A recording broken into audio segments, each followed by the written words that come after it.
Hello everyone, welcome to my YouTube channel English literature zone. आज के video में हम लोग classification of vowel and consonant sounds को पढ़ने वाले हैं। अगर आप लोग के भी लिंग्विस्टिक वाले पेपर में ये टॉपिक दिया हुआ है classification of vowel and consonant sound, तो कंफर्म ये वाली वीडियो आप लोग के लिए काफ़ी हेल्पफुल होने वाली है। हम कोशिश किए हुए नोट्स का लैंग्वेज भी काफ़ी ईजी रखने का और आप लोग को आसानी तरीके से समझाने का भी।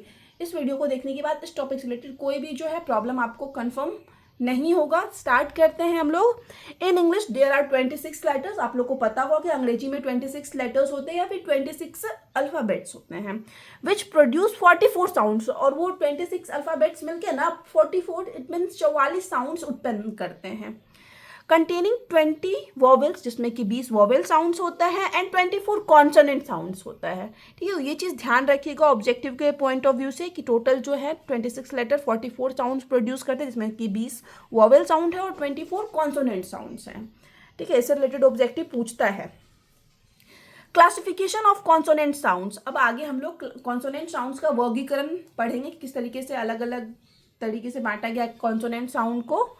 एक consonant sound has been defined as a speech sound. Consonant sound को डिफाइन किया जाता है, कॉन्सोनेंट साउंड की व्याख्या की जाती है कि ऐसे स्पीच साउंड के रूप में where the air stream from the lungs is either block, जहाँ पे जो एयर स्ट्रीम होता है इट मीन्स वायु प्रवाह होती है लंग से, फेफड़ों से, या तो वो पूरी तरह ब्लॉक्ड होती है, पार्शियली ब्लॉक्ड, या फिर आंशिक रूप से ब्लॉक्ड होती है, इट मीन्स आंशिक रूप से अवरुद्ध होती है। और where the opening is so narrow, या फिर जो ओपनिंग होता है इट मीन्स फेफड़ों से जो हवा आती है मुंह तक, तो उसका जो ओपनिंग होता है ना हवा पहुंचने का, तो वो इतना ज़्यादा नैरो होता है, संकीर्ण होता है, that the air skips with Audible friction. तो वायु जो निकलती है ना वो घर्षण के साथ निकलती है। तो इस 3 तरीके से जो है ना कॉन्सोनेंट को डिफाइन किया जाता है कि जब फेफड़ों से हवा निकलेगी साउंड प्रोड्यूस करने के लिए ना, फेफड़ों से हवा गले में आएगी, कंठ में आएगी, कंठ से फिर मुंह के जरिए निकलेगी, तो जिससे साउंड प्रोड्यूस होगा, कॉन्सोनेंट साउंड प्रोड्यूस होगा। या तो वो हवा पूरी तरीके से ब्लॉक्ड होती है, अवरुद्ध होती है, या फिर आंशिक रूप से हवा निकलती है, या फिर वो हवा कंपन के साथ निकलती है। तो उसी पर डिपेंड करता है consonant sounds. Consonant sounds can B classify on the basics of. अब कॉन्सोनेंट साउंड्स को क्लासिफाई किया जाता है, वर्गीकृत किया जाता है मैनर ऑफ आर्टिकुलेशन, आर्टिकुलेशन के मैनर इट मीन्स अभिव्यक्ति के तरीके के आधार पर। प्लेस ऑफ आर्टिकुलेशन कि कौन कौन सा प्लेस, इसमें स्थान जो है आर्टिकुलेशन में, उच्चारण में शामिल होता है, मतलब गला का, कंठ का, या फिर मुंह का कौन कौन सा पार्ट इंगेज होता है कौन कौन से कॉन्सोनेंट के उच्चारण में, उस आधार पर क्लासिफाइड किया जाता है। और वॉइस ऑफ आर्टिकुलेशन, और उच्चारण के वॉइस इट मीन्स आवाज के आधार पर कि कौन से कॉन्सोनेंट के उच्चारण में किस तरीके का आवाज आता है ना, उस आधार पे भी जो है कॉन्सोनेंट्स को क्लासिफाइड किया जाता है। अब इन तीनों को आगे हम थोड़ा समझाए हुए हैं। सबसे पहले हम लोग का मैनर ऑफ आर्टिकुलेशन है।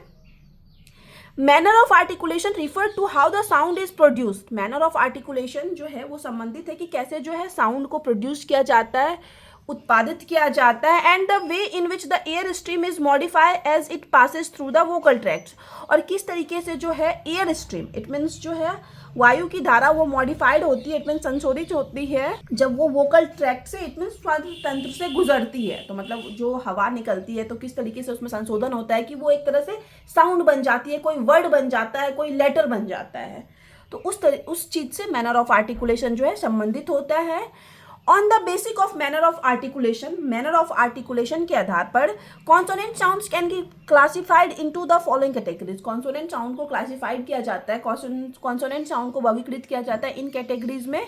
तो जो सबसे पहला है वो स्टॉप या फिर प्लोजिव है, जिसको कि आप डिटेल में इस बुक के जरिए समझ सकते हो। ये बुक जो है काफ़ी हेल्पफुल होता है लिंग्विस्टिक पेपर के लिए। अगर आप लोग के भी सिलेबस में लिंग्विस्टिक पेपर है, नोट्स बनाने में कोई दिक्कत हो रहा है, या फिर आप बुक पढ़ना चाहते हो लिंग्विस्टिक से रिलेटेड, तो उसके लिए English phonetics for Indian students ये काफ़ी हेल्पफुल बुक रहने वाला है, जिसमें कि आप जिसका कंटेंट देख सकते हो। कंटेंट में लिस्ट ऑफ फोनेटिक सिंबल दिया हुआ है, लैंग्वेज लिंग्विस्टिक कम्युनिकेशन को डिस्कस किया गया है, phonetics the articulation of speech sound को डिस्कस किया गया, क्लासिफिकेशन ऑफ स्पीच साउंड, उसके बाद कॉन्सोनेंट के क्लासिफिकेशन, वोवेल की क्लासिफिकेशन को डिस्कस किया गया है, फोनोलॉजी या फोनेम्स या एलोफोन्स को डिस्कस किया हुआ है, साइलेबल को डिस्कस किया हुआ है, और भी जो इंपॉर्टेंट है जैसे कि इंटोनेशन को डिस्कस किया गया है। तो लिंग्विस्टिक पेपर के लिए काफ़ी हेल्पफुल रहने वाली है बुक, तो आप ये ले सकते हो।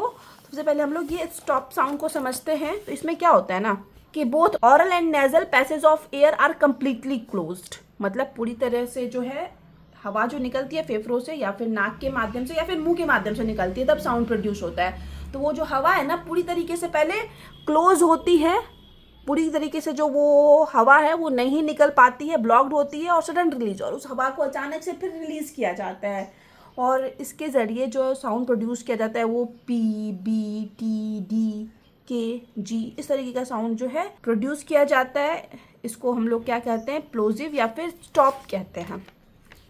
ठीक है, दोनों नाम हम लिख रखे हैं। दूसरा जो होता है वो फ्रिकेटिव होता है। फ्रिकेटिव में जो है सॉफ्ट पैलेट को, सॉफ्ट पैलेट मतलब जो हम लोग का तालू होता है ना, तालू के सबसे अंदर वाला पार्ट होता है वो काफ़ी ज़्यादा सॉफ्ट होता है, तो सॉफ्ट पैलेट को ना इतना ज़्यादा रेज्ड कर दिया जाता है, ऊपर उठा दिया जाता है कि नाक से जो हवा निकलती है ना वो पूरी तरह से बंद हो जाती है। तो जो हवा मुंह के माध्यम से निकलती है ना वो फ्रिक्शन के साथ निकलती है, इसमें फ्रिक्शन होता है, इसलिए इसको फ्रिकेटिव्स कहा गया है। और फ्रिकेटिव्स के ज़रिए एफ, वी, एस, जेड ये सबका साउंड प्रोड्यूस किया जाता है। उसके बाद थर्ड जो है वो हम लोग का एफ्रिकेटिव है।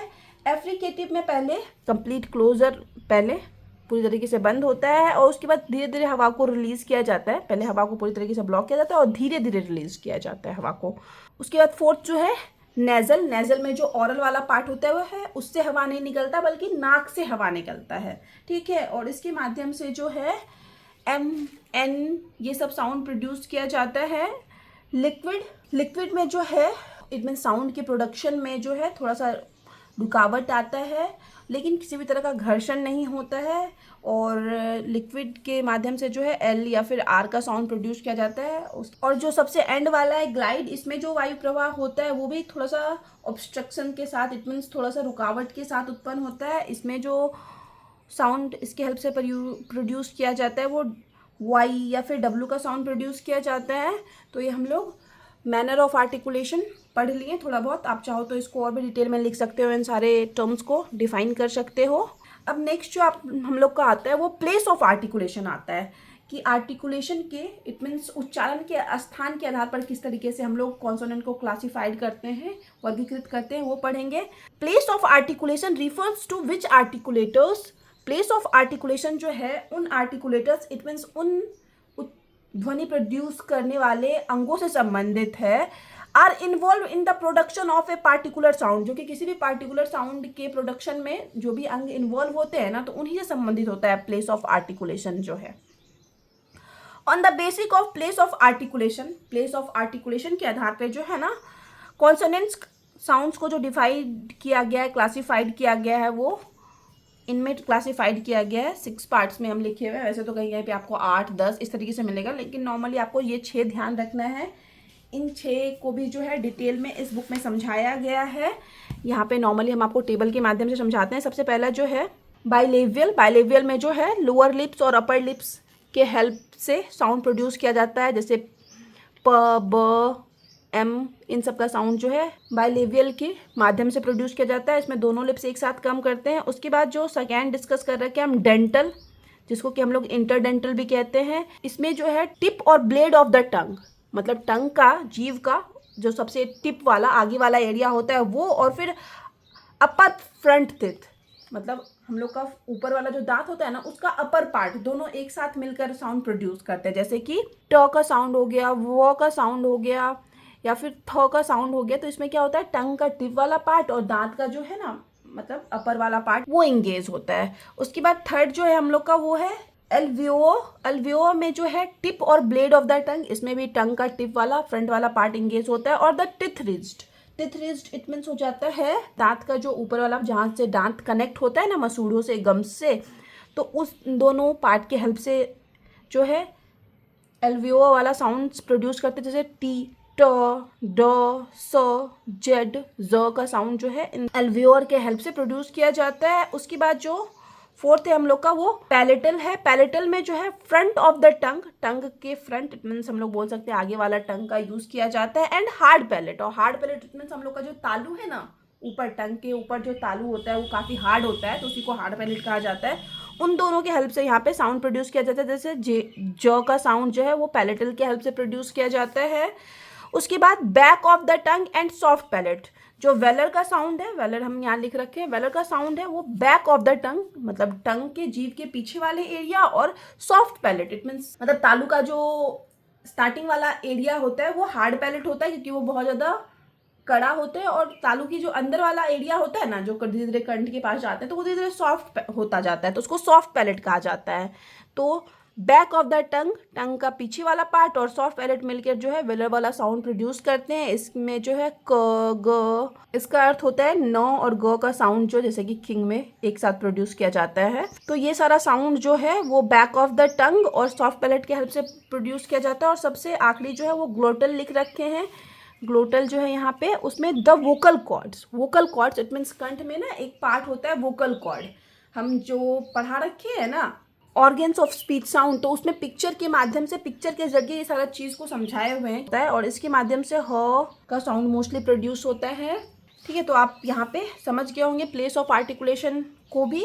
अब नेक्स्ट जो है हम लोग को थर्ड जो है वॉइस ऑफ आर्टिकुलेशन, कैसे उच्चारण की आवाज़ के आधार पर कॉन्सोनेंट को क्लासिफाइड किया गया है, वर्गीकृत किया गया है, उसको समझेंगे। Voicing refer to whether the vocal folds are vibrating during the production of a consonant sound. Voicing जो है वो संबंधित है कि किस तरीके से जो वोकल फोल्ड्स होते हैं, इट मीन्स जो स्वर तंत्रिकाएं होती है वो किस तरीके से वाइब्रेट करती है कॉन्सोनेंट साउंड को प्रोड्यूस करने के समय, तो उससे संबंधित होता है वॉइसिंग।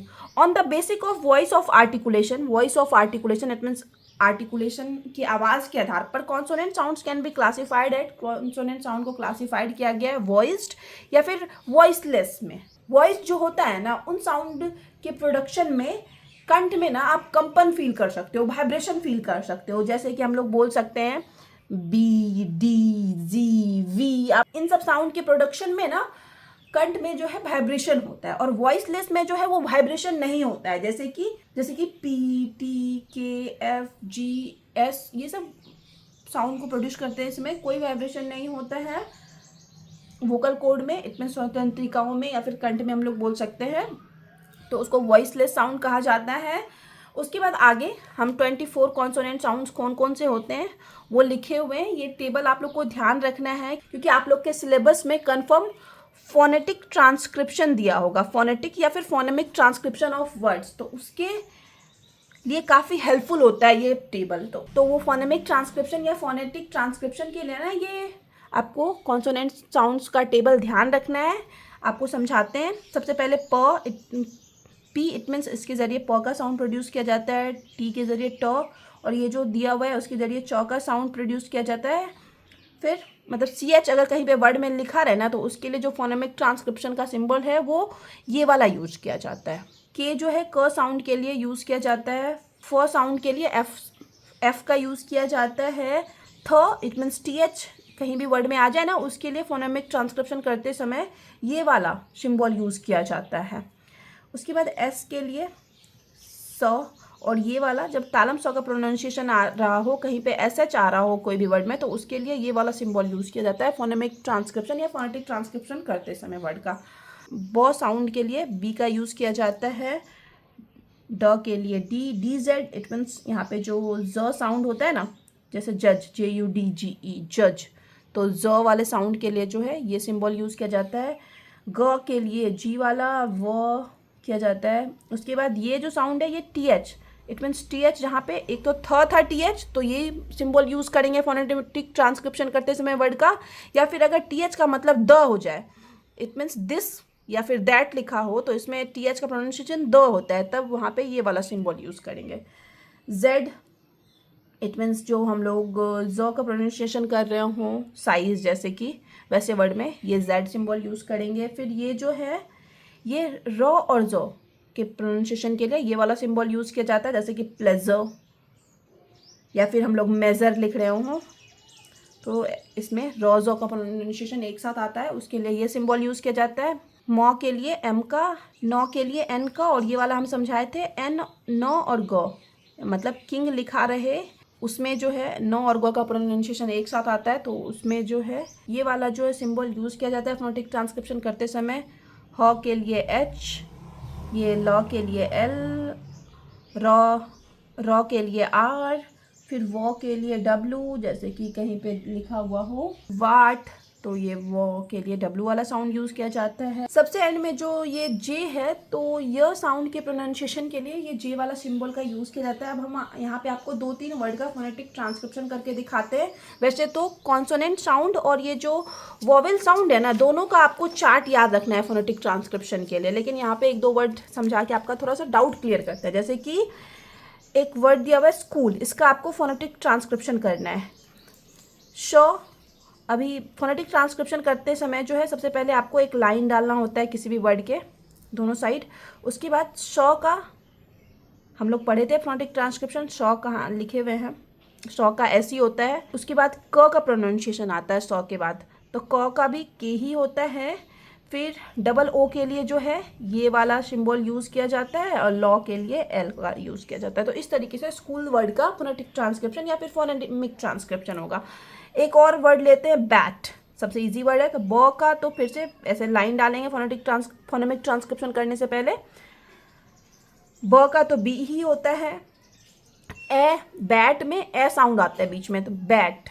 तो ए वाले साउंड के लिए ना ये वाला सिंबल यूज किया जाता है, जो कि आप वोवेल वाले में पढ़ोगे। अंत में जो है ट का साउंड आता है, ट के लिए जो ये टी वर्ड, टी सिंबल का यूज किया जाता है। बाकी आगे हम जब वोवेल्स वाला भी सिंबल पढ़ा देंगे आप लोग को, उसके बाद 8-10 वर्ड का फोनेटिक ट्रांसक्रिप्शन करके समझा देंगे किस तरीके से आप कर सकते हो चार्ट के हेल्प से। नेक्स्ट हम लोग क्लासिफिकेशन ऑफ वोवेल साउंड के क्लासिफिकेशन वर्गीकरण को पढ़ेंगे।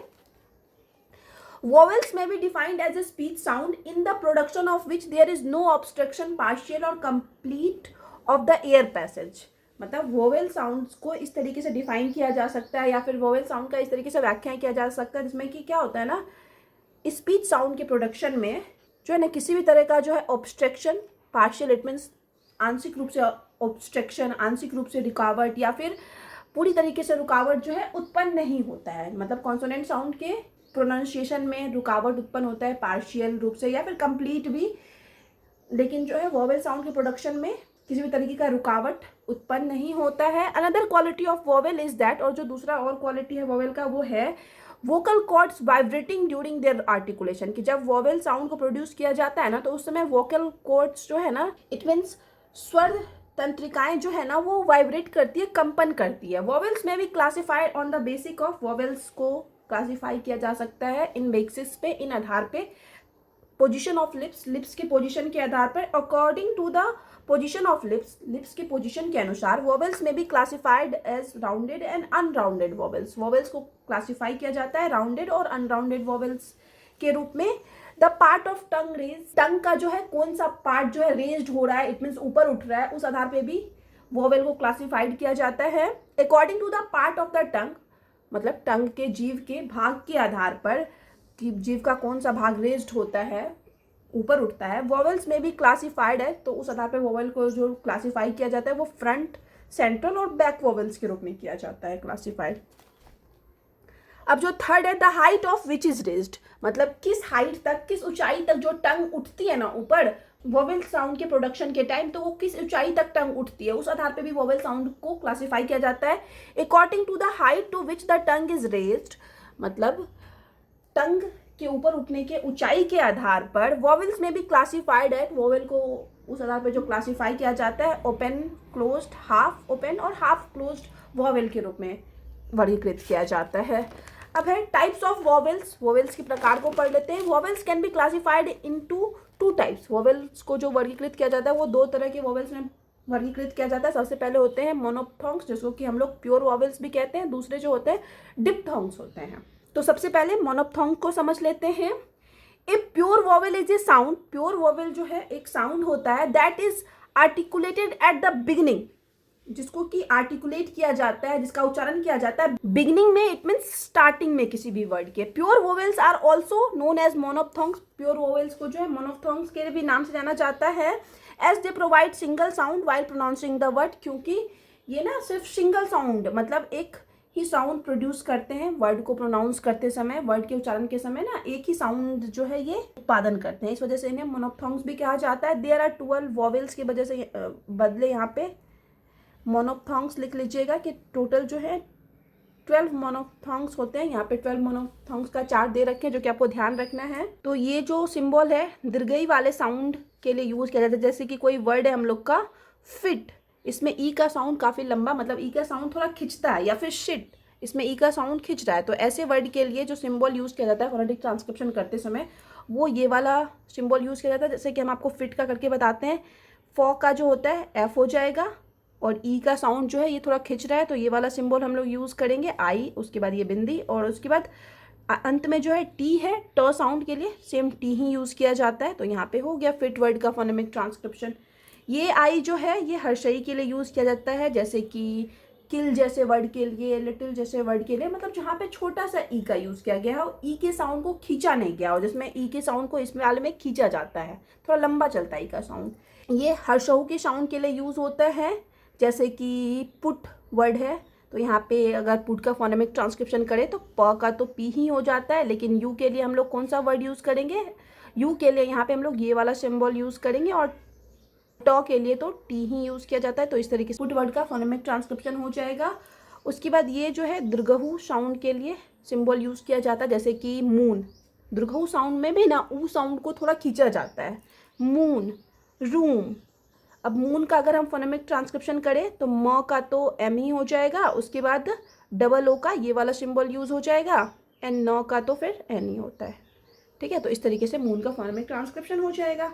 जो ए साउंड है उसके लिए ये वाला यूज़ किया जाता है सिंबल, जैसे कि पेन में इसका फोनेमिक ट्रांसक्रिप्शन पी, और यही ई वाला सिंबल, और फिर एन का तो एन ही होता है, तो ये हो जाएगा फोनेमिक ट्रांसक्रिप्शन पेन का। और ये जो है और साउंड के लिए यूज़ किया जाता है मोस्टली जब स्टार्टिंग में और आता है ना, जैसे कि अलोंग, अलोन, तो उसके लिए जो है ये वाला सिंबल यूज़ किया जाता है। और अलोंग का अगर हम लोग फोनेमिक ट्रांसक्रिप्शन करें तो पहले अ का हम बताएं कि ये सिंबल यूज़ होगा अ के बदले स्टार्टिंग में, तो पहले ये वाला सिंबल यूज़ होगा, फिर लॉ के लिए एल ही यूज़ होता है। लॉ के बाद जो हम लोग का साउंड बचा वो ओ एन जी का बचा, तो ओ के लिए जो है ये ओ जो है उसके लिए ये वाला सिंबल यूज़ किया जाता है। और एन जी वाला हम बताए थे कि स्टार्टिंग कॉन्सोनेंट साउंड में कि एन जी, या मतलब किंग में जब साथ रहता है तो उसके लिए एन लंबा करके ये वाला सिंबल यूज़ किया जाता है। अलॉन्ग वर्ड जो है उसका फोनेमिक ट्रांसक्रिप्शन आपको मिल जाएगा। उसके बाद ये जो है ये भी अ के लिए यूज़ किया जाता है मोस्टली, जो है इसमें और जो साउंड आता है ना वो बीच में आता है वर्ड के, जैसे शर्ट, गर्ल। अगर शर्ट का हम फोनेमिक ट्रांसक्रिप्शन करें, वो कैसे बनेगा शर्ट का फोनेमिक ट्रांसक्रिप्शन, यहाँ साइड में आपको बता रहा है, एस एच का इस तरीके का सिंबल हो जाएगा, हम लोग कॉन्सोनेंट वाले में पढ़े थे। उसके बाद श, अ का साउंड आ रहा है तो यहाँ पे अ का साउंड के बदले ये वाला यूज़ होगा, जो कि यहाँ सिंबल यूज़ कर रखे हैं। उसके बाद अंत में ट का साउंड आ रहा है तो ट के लिए टी यूज़ होता है। ठीक, तो इस तरीके से शर्ट जो वर्ड है उसका फोनेमिक ट्रांसक्रिप्शन हम लोग को मिल गया। आई होप सो आप लोग को फोनेमिक ट्रांसक्रिप्शन समझ आ रहा होगी किस तरीके से आप वर्ड का फोनेमिक ट्रांसक्रिप्शन कर सकते हो। उसके बाद जो ये है ये ओ साउंड के लिए यूज़ किया जाता है ये वाला सिंबल, जैसे कि बॉल, ऑल, ओ साउंड जो है उसके लिए यूज़ किया जाता है ये सिंबल। और बॉल अगर वर्ड का हम फोनेमिक ट्रांसक्रिप्शन करें तो ब का तो बी ही होता है, फिर ब ओ वाला सिंबल आता है तो ओ के लिए अभी ये साउंड यूज़ करेंगे, उल्टा सी लिख के 2 डॉट डाल देना है, और लॉ के लिए तो एल। ये बॉल वर्ड का फोनेमिक ट्रांसक्रिप्शन हो गया। उसके बाद जो ये है ये ए साउंड के लिए किया जाता है यूज़ सिंबल, जैसे कि कैश वर्ड हो गया, एस, कैश, कैश में ए साउंड आता है, सबसे पहले क आता है तो क के लिए कैश में के वर्ड के यूज़ कर लिए फोनेमिक ट्रांसक्रिप्शन करते समय। उसके बाद ए का साउंड आता है तो ए के लिए वही जो साउंड अभी हम लिख रखे हैं ये यूज़ कर लिए हैं। फिर शो, एस एच, यहाँ पे साथ है तो एस एच जब भी साथ रहेगा तो कॉन्सोनेंट वाले में पढ़े हैं कि ये ऐसे करके बन जाता है। तो यहाँ कैश वर्ड का फोनेमिक ट्रांसक्रिप्शन देख लिए।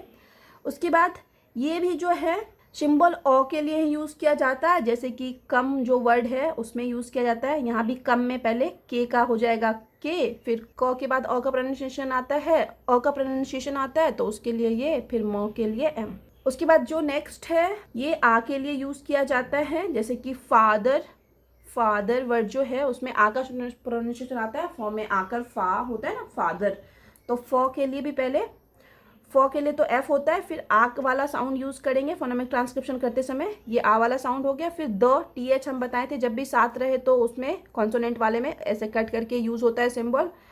फिर फाद, अंतिम अंत में जब भी ऐसे आर रहता है तो उसका प्रोनाउंसिएशन नहीं होता है, तो ये रॉ जो है ना उसका फोनेटिक सिंबल हम लोग यूज़ नहीं करेंगे। और अंत में यहाँ पे फादर छोटा सा ए का प्रोनाउंसिएशन बच जाता है तो ये वाला सिंबल हम यहाँ पे यूज़ करेंगे। ठीक है, तो ये फादर वर्ड का फोनेमिक ट्रांसक्रिप्शन हो गया। और सबसे आखिरी में जो है ये उल्टा ए जो है ये ओ शब्द के प्रोनाउंसिएशन के लिए यूज़ किया जाता है, जैसे कि गॉट, GOT गॉट, ठीक है, SHOT शॉर्ट। अगर हम गॉट का फोनेमिक ट्रांसक्रिप्शन करें तो ग का तो जी ही होता है, वॉवेल्स वाले में हम लोग पढ़े थे। फिर ग आ रहा है तो इसके लिए उल्टा करके ए लिख देंगे और टी के लिए टी। शॉर्ट का यूज़ करें तो हम बताए थे शॉ का प्रोनाउंसिएशन के लिए एस सिंबल यूज़ करेंगे। फिर ओ का आ रहा है तो उल्टा करके अ लिख देंगे और टॉ के लिए टी। ठीक है, तो इस तरीके से शॉर्ट वर्ड का फोनेमिक ट्रांसक्रिप्शन हो गया। और इसी तरीके से एग्जाम में हो सकता है आपको 5-10 मार्क्स का फोनेमिक ट्रांसक्रिप्शन या फोनेटिक ट्रांसक्रिप्शन अगर आप लोग के सिलेबस में है तो पूछ दे। तो आपको कुछ वर्ड्स का ये प्रैक्टिस करना चाहिए, फोनेमिक ट्रांसक्रिप्शन या फोनेटिक ट्रांसक्रिप्शन। हम ना वीडियो ऑलरेडी अपलोड कर रखे हैं फोनेटिक ट्रांसक्रिप्शन पे 2 साल पहले। एक वीडियो में तो पूरा फोनेमिक ट्रांसक्रिप्शन के लिए सारा ये चार्ट बता रखे हैं, चार्ट को डिस्कस कर रखे हैं। और दूसरे वीडियो में जो है कुछ वर्ड्स का लगभग 50-100 वर्ड्स का फोनेटिक ट्रांसक्रिप्शन दे रखे हैं। मोनोप्थोंग्स के बाद दूसरा आता है वोवेल्स का टाइप, वो आता है डिप्थोंग्स। ए डिप्थोंग्स इन ए साउंड, डिप्थोंग्स जो भी है वो भी एक साउंड होता है that's made up of 2 distinct vowel, जो कि 2 अलग अलग वोवेल साउंड से बनता है। Where the pronunciation glides from one sound to the other in the same syllable, मतलब एक ही सैलेबल में, एक ही शब्द में जब 2 वोवेल का उच्चारण, 2 वोवेल ध्वनि का उच्चारण एक से दूसरी ध्वनि की ओर बढ़ता है ना, तो उसी को डिप्थोंग्स कहा जाता है। This word come from Greek, ये डिप्थोंग जो वर्ड है वो ग्रीक से आया हुआ है and literally means double sound. और डिप्थोंग जो वर्ड है उसका जो साहित्यिक अर्थ होता है वो डबल साउंड होता है। जो 8 डिप्थोंग्स होते हैं उनको हम लिख रखे हैं। सबसे पहले ये जो है ई और अ के प्रोनाउंसिएशन जब एक साथ आता है, जैसे कि नी अ, तो उसके लिए जो है ये वाला सिंबल यूज़ किया जाता है। और नियर का अगर हम फोनेमिक ट्रांसक्रिप्शन देखें तो नौ के लिए एन, फिर ये ई आ गया तो आई, और ये जो हम लिख रखे हैं ए, वो वाला सिंबल आ जाएगा। और आप लोग को बताए थे कि एंड में जब आर रहता है तो मोस्टली आर का प्रोनाउंसिएशन नहीं होता है। उसके बाद सेकेंड जो है ए ई के प्रोनाउंसिएशन के लिए ये वाला सिंबल यूज़ किया जाता है, जैसे कि बेक, बेक। तो ब का आ गया फोनेमिक ट्रांसक्रिप्शन बी, फिर ए आ रहा है, ए का ये हो गया, फिर क का के, बेक। ठीक है, तो इस तरीके से बेक का फोनेमिक ट्रांसक्रिप्शन हो गया। थर्ड जो है वो जो शब्द है ना उसके प्रोनाउंसिएशन के लिए ये वाला सिंबल यूज़ किया जाता है, जैसे कि टूर जो होता है वर्ड टूओ, तो इसका अगर फोनेटिक ट्रांसक्रिप्शन करें तो टॉ का टी, उसके बाद फिर रॉ का प्रोनाउंसिएशन एंड में आएगा नहीं, और ये दोनों वर्ड लिख देना, ये दोनों सिंबल लिख देना है। तो ये टूर जो वर्ड है उसका फोनेटिक ट्रांसक्रिप्शन हो गया। उसके बाद आई जो टर्म है उसके लिए ये सिंबल यूज़ किया जाता है, जैसे कि बॉय, ब का बी हो गया, फिर आई, तो ये दोनों सिंबल हम यूज़ कर लिए। बॉय का फोनेटिक ट्रांसक्रिप्शन हो गया। उसके बाद अ और उ, जब अ और उ का प्रोनाउंसिएशन एक साथ हो, जैसे कि गो, नो, तो उसके लिए ये सिंबल यूज़ किया जाता है, जैसे कि ग का जी और अ आया यहाँ पे, उ का प्रोनाउंसिएशन आया तो उ का यहाँ पे ये इस तरीके से हम लोग यूज़ कर लेंगे फोनेमिक ट्रांसक्रिप्शन करते समय। ए और अ का प्रोनाउंसिएशन एक साथ आए तो उसके लिए ये सिंबल यूज़ होता है, जैसे कि चेयर, ए का चेयर में ए आया। कॉन्सोनेंट वाले सेक्शन में हम लोग पढ़े थे कि च जो होता है उसके लिए हम लोग टी के साथ ये वाला सिंबल यूज़ करते हैं। फिर ए आया और र का प्रोनाउंसिएशन एंड में होगा नहीं तो ए के लिए ये दोनों सिंबल यूज़ कर लेंगे। तो इस तरीके से चेयर वर्ड का ए जिसमें साउंड आता है हम लोग का फोनेटिक ट्रांसक्रिप्शन हो गया। आई जो टर्म है उसके प्रोनाउंसिएशन के लिए ये वाला सिंबल यूज़ किया जाता है, जैसे कि बाय, क्राई। तो क्राई जो वर्ड हुआ उसका क का प्रोनाउंसिएशन पहले हो रहा है, फिर रॉ का प्रोनाउंसिएशन आ रहा है। यहाँ पे रॉ एंड में है नहीं, जो रॉ का प्रोनाउंसिएशन नहीं लिखेंगे, तो क के लिए सॉरी यहाँ पे के टर्म का यूज़ करते हैं फोनेमिक ट्रांसक्रिप्शन के समय। उसके बाद रॉ के लिए आर, उसके बाद अंत में आ रहा है आई का प्रोनाउंसिएशन क्राई में, तो ये जो सिंबल हम लिख रखे हैं ये वाला यूज़ कर लेंगे। ठीक है, उसके सबसे आखिरी जो बचा ये जो यूज़ किया जाता है आ और उ दोनों का प्रोनाउंसिएशन जब एक साथ आए तो उसके लिए यूज़ किया जाता है, जैसे कि काउ। यहाँ काउ का फोनेमिक ट्रांसक्रिप्शन क सबसे पहले आ रहा है, क के लिए के यूज़ करेंगे सिंबल, और आउ आ रहा है काउ, तो उसके लिए ए और यू दोनों का सिंबल एक साथ। तो इस तरीके से 8 डिप्थोंग्स आप लोग को समझ में आ गया होगा और फोनेमिक ट्रांसक्रिप्शन वाला भी कॉन्सेप्ट धीरे धीरे क्लियर हो रहा होगा। अब आगे हम लोग ट्रैप्थोंग्स के बारे में पढ़ेंगे। The nucleus of a single syllable में कंटेंट 3 वॉवेल्स। हो सकता है किसी single syllable, it mean single word के न्यूक्लियस में, केंद्र में 3 वॉवेल साउंड हो एक साथ, दैट क्विकली ग्लाइड टुगेदर, जो कि एक साथ मिश्रित हो। This sounds are known as triphthongs. तो ऐसे साउंड को ट्रैप्थोंग्स के नाम से जाना जाता है। There are 3 ट्रैप्थोंग्स। ट्रैप्थोंग्स जो होते हैं टोटल 3 होते हैं। जब आई और अ का प्रोनाउंसिएशन एक साथ किया जाता है तो उसके लिए ये वाला सिंबल यूज़ किया जाता है। यहाँ पे आप देख सकते हो आई के लिए स्टार्टिंग में ये, और अ के लिए जो है ये वाला सिंबल यूज़ किया जाता है।